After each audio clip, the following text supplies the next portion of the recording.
আমাদের বাড়ির সামনে শুয়ে আছো? আমি সিআইডি অফিসার শফিকুল শেখ। আপনাদের বাড়িতে জমি বেচা 10 লাখ টাকা আছে না? হ্যাঁ আছে।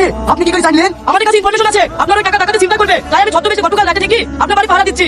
আপনাদের ভয় করার কোনো দরকার নাই, আমি আপনাদের সাথে আছি। হ্যাঁ, আপনি আমাদের এত বড় উপকার করেছেন। আসেন স্যার, আসেন আমাদের বাড়িতে আসেন। এতগুলো টাকা এইভাবে কেউ বাইরে রাখে? ব্যাংকে রাখবেন? এ দেখেন স্যার, বাজারে একটা জায়গা আছে তো, ওইখানে কাপড়ের দোকান দেওয়ার লেগে ওই জায়গাটা বিক্রি করুন। সে ঠিক আছে, কিন্তু টাকাগুলো ব্যাংকে রাখবেন, যখন যা দরকার হবে সেইভাবে বিল আসবেন, যাতে আপনার টাকাগুলো সুরক্ষিত থাকবে আর আমাদের ডিপার্টমেন্ট শান্তিতে থাকবে। এই কথাটা আপনি খারাপ বলেননি স্যার। আমি আজই যাবো ব্যাংকে টাকা রাখতে। আমাকে ছেড়ে মিলে দরজা দিয়ে না চাচা, আমি তো আপনার ছেলের বয়সী। ঠিক আছে বাপ, একটা কথা জিজ্ঞেস করবো? হ্যাঁ করেন। তোমার বিয়ে হয়েছে? না চাচা, কাজের চাপ এখনো করা হয়নি, ভাবছি একটা ভালো মেয়ে পাইলে এইবার বিয়েটা করে ফেলবো। এই নেন চাচা।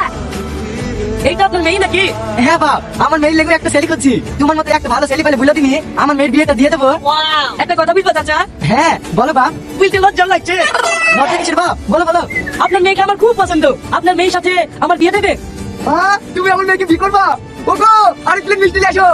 সত্যি বাপ, তোমার মতো সিআইডি অফিসার আমার মেয়েকে বিয়ে করবে আমি স্বপ্নেও কল্পনা করতে পারিনি। কি গো এত আনন্দ কিসের? তুমি এখনো দাঁড়িয়ে আছো? তাড়াতাড়ি হবু আমাকে মিষ্টি মুখ করাও।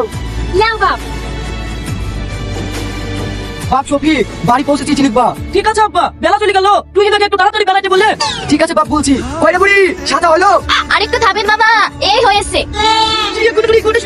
এই হয়েছে না, এইভাবে আর হবে না, আমাকে যেতে হবে। কই গো তুই না, একটু তাড়াতাড়ি সাজা, বেলা চলে গেল। বাবা ভাই তো দেখছ একটা হইছে না, এত বছর তো অপেক্ষা করেছো, আরেকটা অপেক্ষা করো, তোমার জিনিস তুমি ঠিক পেয়ে যাবা, আমরা লি পালি যাচ্ছি।